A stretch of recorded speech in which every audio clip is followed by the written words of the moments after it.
So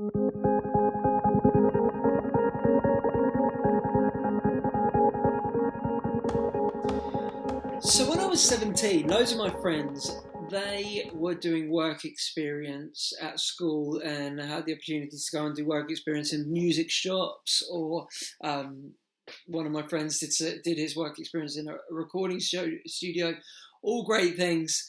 I somehow managed to convince them to allow me to go to Mexico City with my dad, who was he was doing training in mission schools at the time, and my plan was to go and to get involved in street theatre, to get involved in a bunch of different things that they were doing just for 2 weeks during work experience. And so I'd never been anywhere like that in my life. And I remember getting off of the aeroplane. It was around midnight in Mexico City. It was hot. It was like a hot air dryer blowing in my face. And there were all of everything came to kind of assault the senses. There were sounds and colours and smells within the air. Traveling from the airport to where we were going to be staying that night, I saw things that I'd never seen before. I'd never seen children begging and living on the streets, and I was aware, of course, of so many of those different things that happened, but I'd never seen it with my own eyes. I'd lived very sheltered. The furthest from the UK that I'd ever been was Switzerland, and it was comfortable and it was nice, and I'd grown up very, very sheltered. We were hungry and decided to stop at what I can only say is like a Mexican version of a Kentucky Fried Chicken. And we were waiting in the queue of this fast food outlet, and I felt a tug on the back of my t-shirt. And I turned around and looked down to see a young girl who must have been around 8, but really only looked around 5. And I gasped because her whole face had been really, really badly burnt.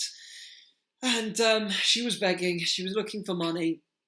Our host very quickly told us, you can't give her any money because almost certainly this will have been done to her by her guardians or by her parents, and it would probably have been done to cause people to have a stronger emotional response to her plight.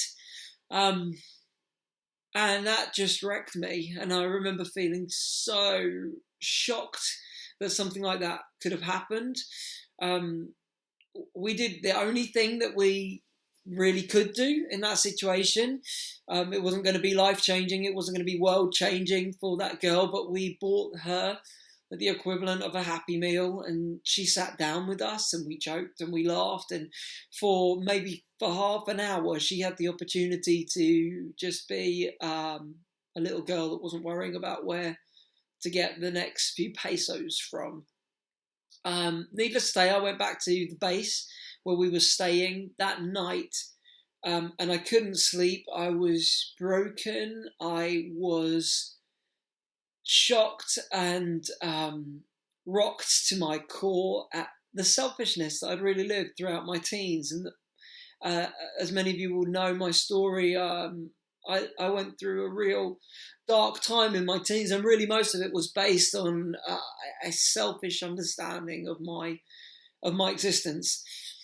And that was a rude awakening that day in Mexico. And I committed that night. I remember just with tears rolling down my cheeks saying, God, if there is any way that you can use my life and my strength and my passions to be able to impact the world of people that have been distorted by the brokenness that exists around us, if there's any way that you can use me to help awaken others in the way that I've been awakened, then please take my life and use it. Up to that point, I'd really just wanted to either be an actor or I'd wanted to or be a rock star. Again, as I said before, I was very selfish. Not that there's anything wrong with those professions, but my reasoning was probably not very wholesome. And that girl will never know it. I don't even know her name. And I don't know what happened going on from that moment. But that girl changed the trajectory of the rest of my life. And maybe one day in heaven I'll get to see her and to thank her for what she did. But from that moment on, my life's goals and commitments began to change drastically.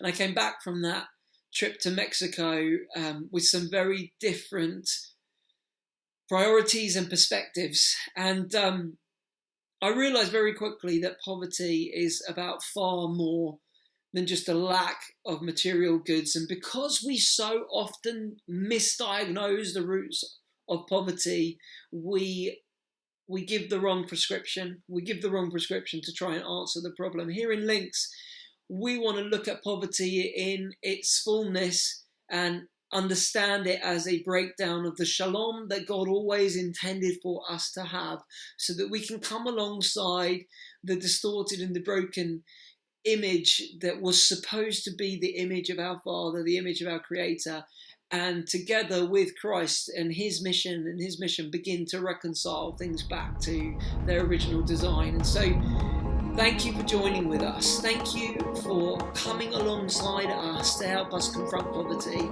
and to create potential.